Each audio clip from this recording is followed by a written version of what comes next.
He tossed the rag at my boots like I was background noise, like I didn't exist beyond the frame of his little live stream circus.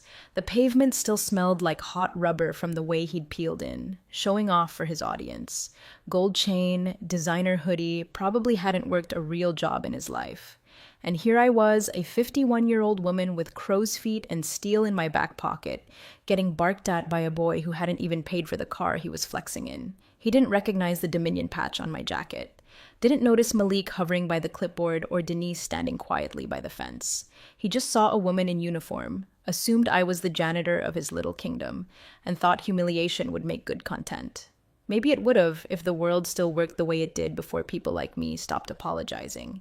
Before we get deeper into what happened next, do me one favor, hit that subscribe button and tap the like. It keeps these stories coming, and trust me, you're going to want to hear how this ends. Only 3% of listeners subscribe, and that one click means the world to the team who pulls these together.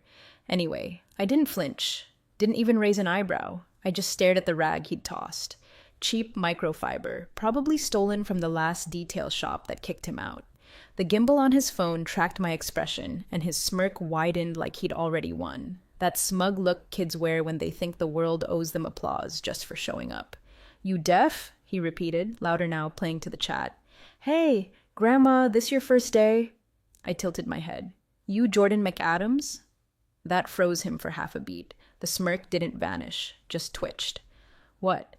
"Leaseholder of VIN 3WPX97G4NR527042, Porsche 911 Arctic Silver. You missed your third payment 2 weeks ago, and the bank transferred asset control to Dominion Recovery Group. That's us." Denise walked past him without a word and opened the passenger side door. Malik moved to the rear, calling in the plate to confirm. The kids' audience, still watching live, started flooding the chat with question marks and laughing emojis. "You're kidding," Jordan said, laugh shaky now. "This is a prank, right? I pay my stuff. You can't just show up like this." I handed him the carbon copy of the release order. "Actually, we can." And we did.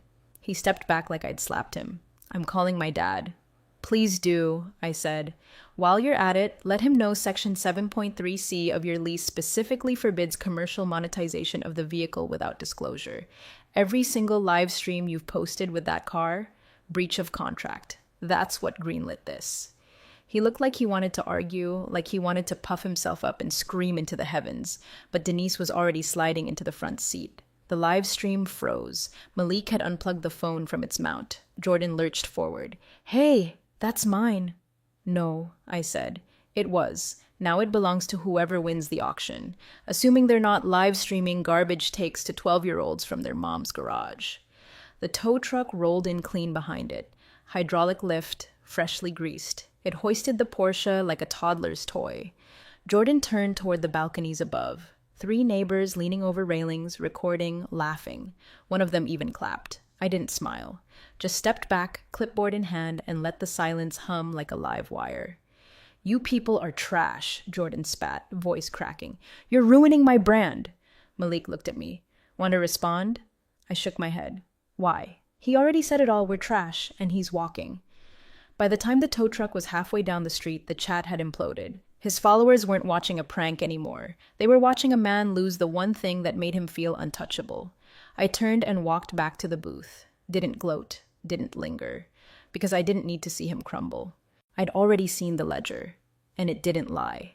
3 years ago, I stepped out of a glass tower office in Chicago and didn't look back. 15 years of whiteboards, boardrooms, pitch decks, and product launches, every quarter a fresh war, every bonus soaked in someone else's blood. My ex-husband said I forgot how to smile. That was rich, coming from a man who only smiled when his phone lit up with some intern's name after midnight. Burnout was the polite word for what I went through. Breakdown was closer. The divorce settlement was clean, clinical, no kids to haggle over, just assets, titles, shares, and one very exhausted woman who signed the papers, sold the penthouse, and drove west until the highway signs started getting dusty. I wanted silence. I wanted distance. I wanted a life where no one asked me to smile unless they damn well meant it. I found Dominion Recovery Group through an old contact in commercial lending. Quiet company, solid numbers, regional reach, but no public footprint. I called from a prepaid number. We met once in a truck stop cafe off I-80 where I slid a folder across the table. Inside, a trust certificate under the name Stonewall Acquisitions LLC, complete with transfer authorization and silent equity rights. Dominion didn't need my name. They needed my capital, my systems background, and someone who could rebuild their processes without needing a damn parade about it. They got all three. I rewrote every policy in the first 4 months. Asset flow, notification protocols, lease clause triggers. I did it all from the back office under the guise of contract support, watching agents come and go, watching deals fall apart, not because people were evil, but because they thought contracts were jokes. So I got certified. Quietly, passed the asset recovery board, field safety, lien enforcement, even did ride-alongs in the rain because I wasn't going to be the kind of owner who hid behind fine print. And the truth? I liked it.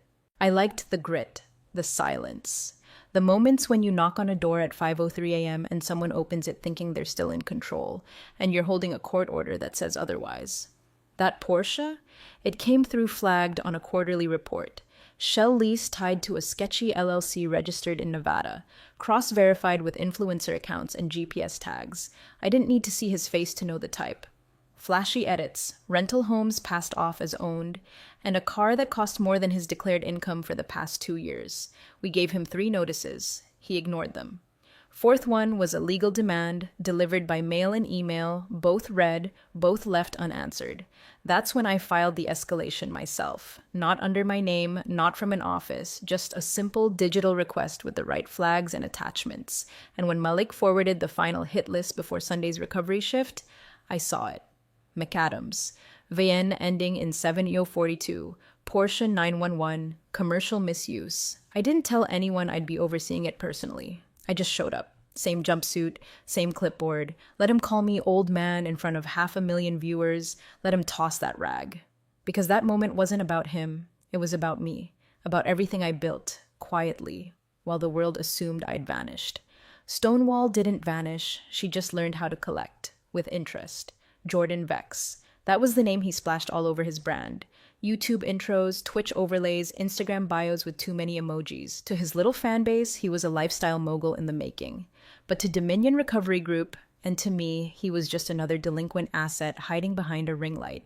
Real name, Kyle McAdams. Age, 20, maybe 21. No verified income outside sponsorships. All of which were dependent on an image built around things he didn't actually own.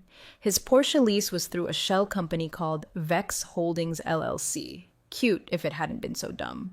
That LLC had no tax filings for the last 2 years. No registered commercial license.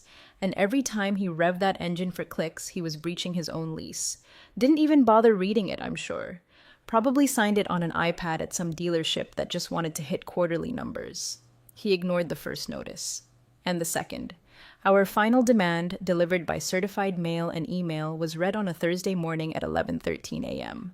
I know, because the read receipt came through while he was live on TikTok showing off a Porsche Life sticker pack. That was the moment I filed the warrant escalation.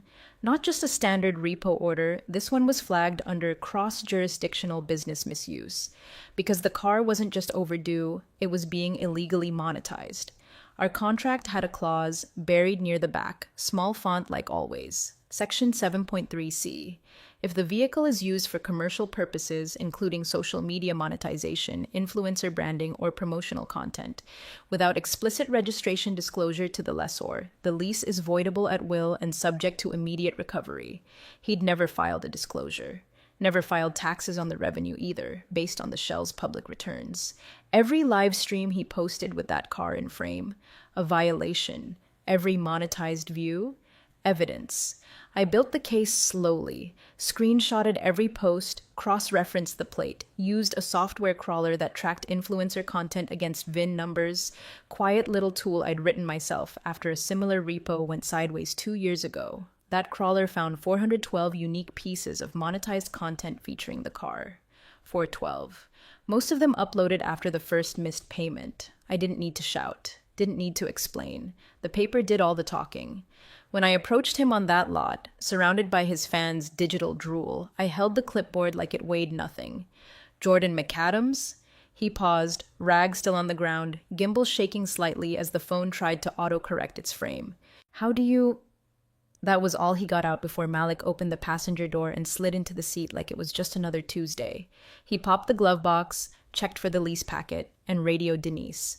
I could see Jordan's brain trying to play catch-up. I'd seen the same look on CEOs, lawyers, landlords, people who built their entire lives on the assumption that contracts were polite suggestions. But this one had teeth, and those teeth had been filed, notarized, and reviewed by 3 jurisdictions before we ever showed up.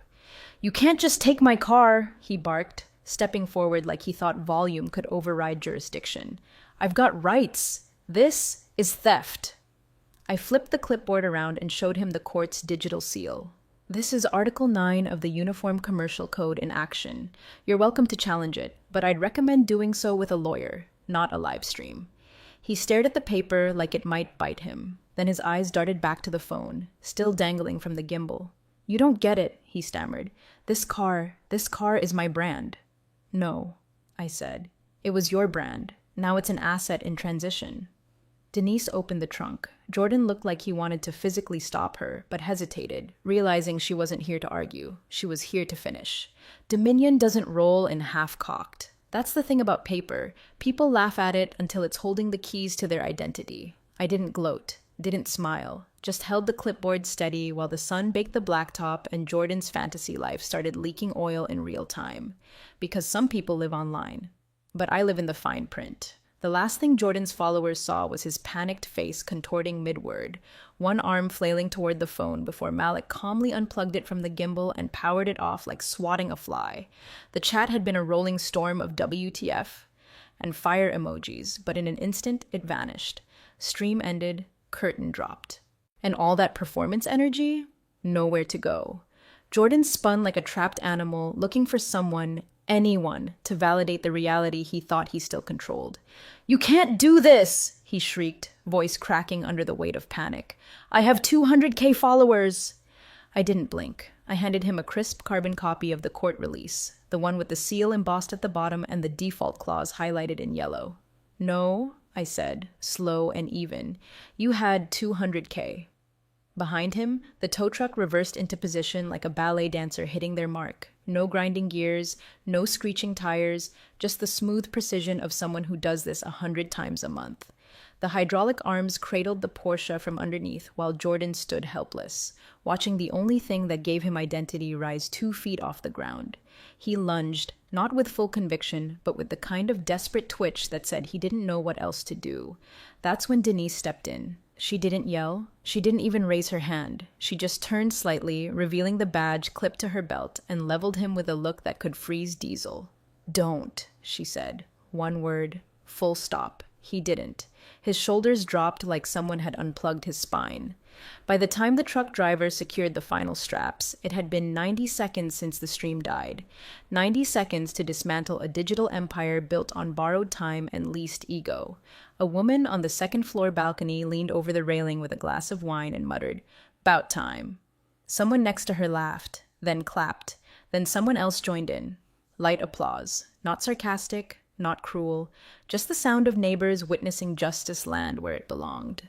Jordan turned in a slow circle like he was waiting for someone to step in and declare this a prank.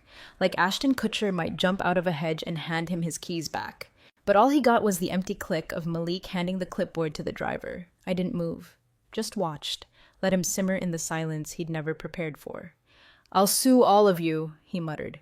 "You'll see. My lawyer will tell you to read your contracts," I said. Page 11, Section 7.3c. You monetized a leased asset without disclosure. We don't even need the missed payments. That clause alone made you vulnerable.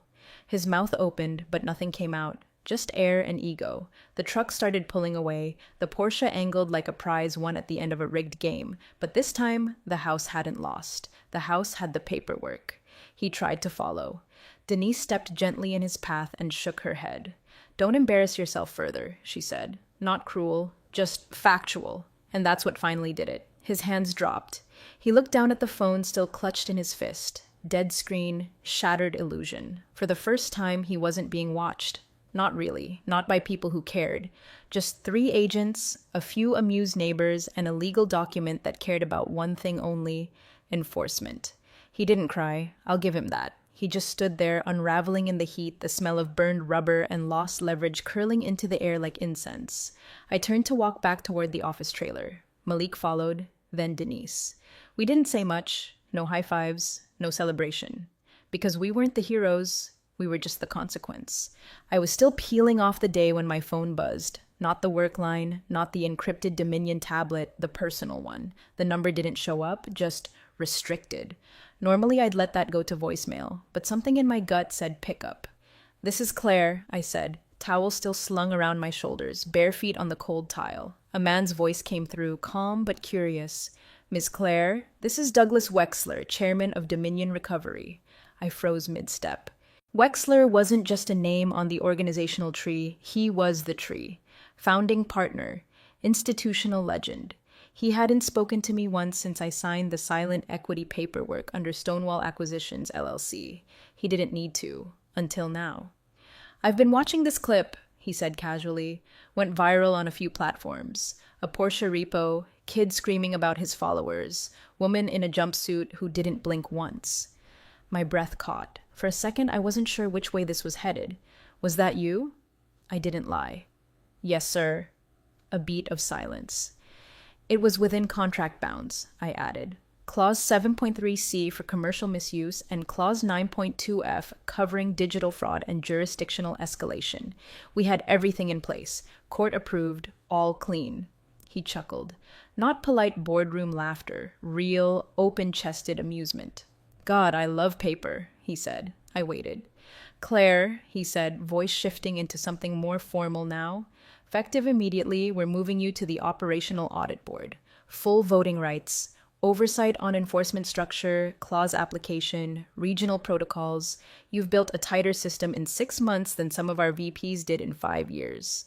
I stood there dripping on the tile, towel slack around my neck, hearing the words but still anchored in disbelief. "Understood," I said, my voice even. "I'll submit updated disclosures from Stonewall and shift protocol sign-offs by end of week."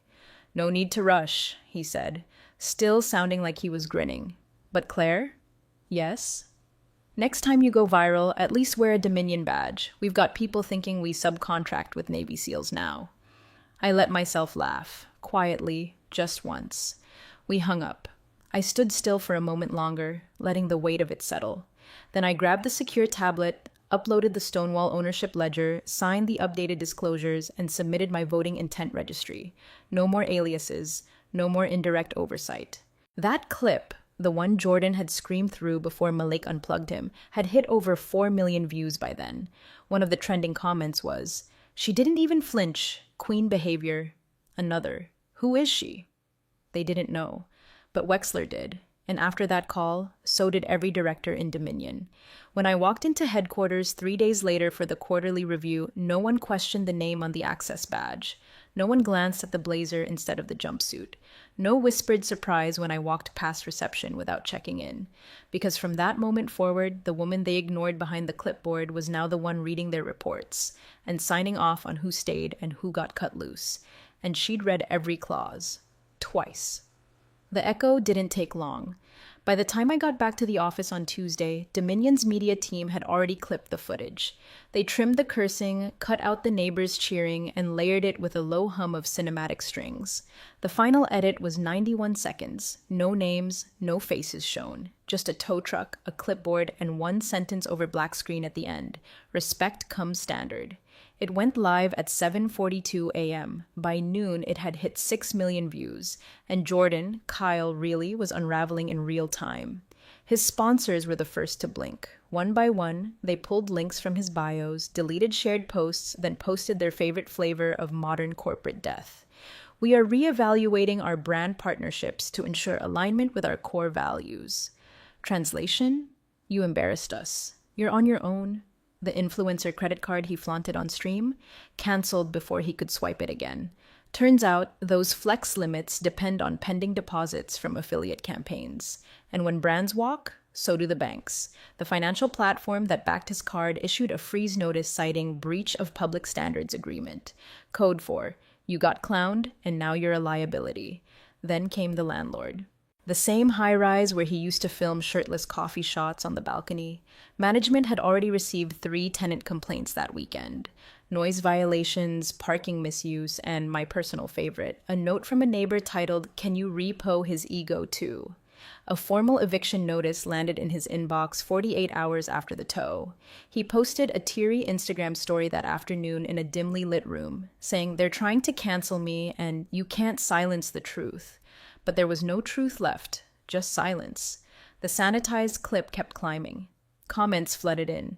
She moved like she knew the law. Not all heroes wear capes, some carry clipboards. This is the only influencer takedown I've ever rewatched 6 times. People weren't just entertained. They were relieved. They were hungry for something real in a sea of faked Lambos and borrowed lives. And they saw it in that clip. Someone who didn't yell, didn't posture, didn't threaten, just enforced. I didn't reply to any of the comments, didn't repost, didn't even like the video, but I watched it once. Not for the spectacle, for the pause, right before the tow lifts the car and he realizes it's really gone. That second of quiet, the glitch in his face, the realization that no amount of clout, hashtags, or promo codes could save him from something as boring and absolute as a contractual clause. Because that's what justice really is. Not loud, not fast, not angry, just precise. And when it lands, it doesn't need to shout. It just stamps the paperwork and moves on. He messaged me late, around 2:14 a.m., the kind of hour when panic chews through denial and pride runs out of oxygen. The account name was new, barely set up, no profile picture, just a username scrambled to look anonymous. Just Talk 2223. But the writing gave him away immediately. "Hey, can we talk? I didn't know who you were. That wasn't personal, just doing content. Hope you understand." Hope I understand. It always circles back to that, doesn't it? These men who weaponize arrogance in public and then come crawling in private, pretending the humiliation they manufactured wasn't meant to land. As if calling a stranger old man in front of 200,000 people is just part of the show. As if the stream doesn't count once the camera's off. I didn't respond. Didn't type. Didn't block. Just let the message rot in the unread folder where the silence says, "More than I ever could." What I did do was open Dominion's case ledger and pull up the asset file on the Porsche. Auction set for the following Thursday. Prelim bids already pushing above projected. I clicked into the financials, scrolled to the bottom, and filled out Form 12.4b, Reallocation of Asset Sale Funds. Clause 12.4b of our lease enforcement policy states, "In the event that the lessee has defaulted and the asset is repossessed, Dominion reserves the right to reallocate auction proceeds toward any pending insurance claims, legal fees, or administrative penalties incurred as a result of misuse." It was clean. No drama. Just numbers.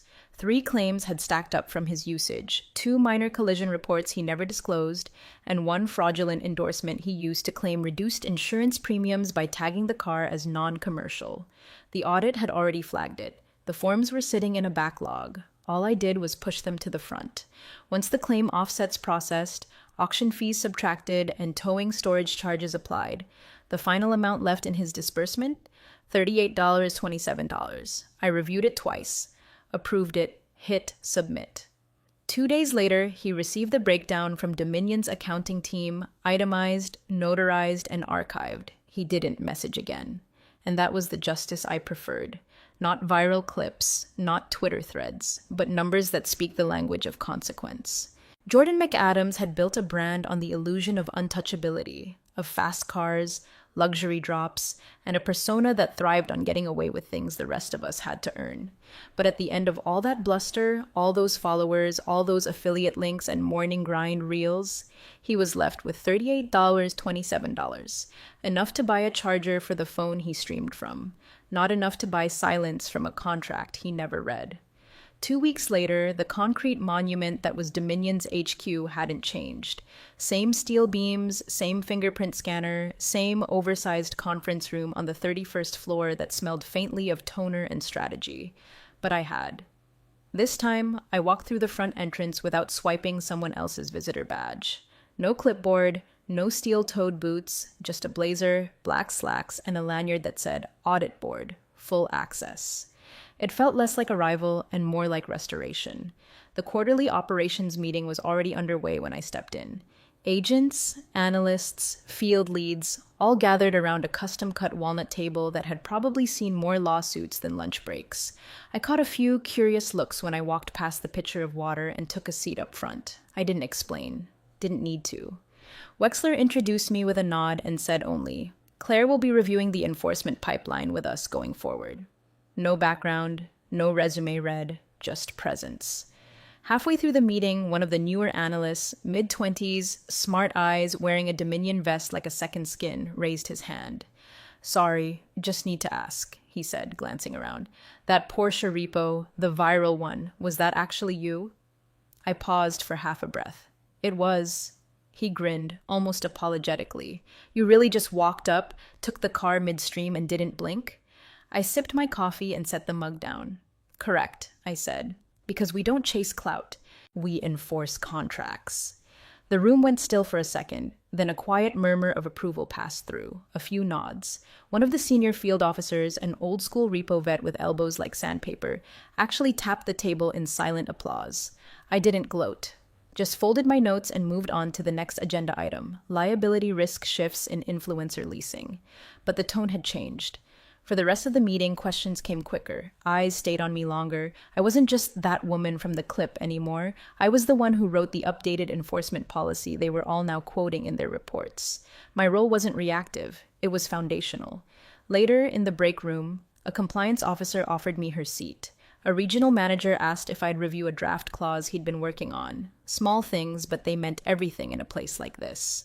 Because 2 weeks ago, I was the ghost in a jumpsuit no one noticed until the engine revved. Now they listened when I spoke. And not because I raised my voice, but because I raised the standard. The post landed in my inbox with no subject line, just a link and a half-laughing message from Malik. "Thought you'd enjoy this." It was a Reddit thread, buried in one of those fan forums where influencers get dissected like failed reality TV contestants. The original poster had screenshotted a blurry photo of Jordan, no Porsche in sight, just him standing outside a vape shop in a hoodie, waiting for an Uber.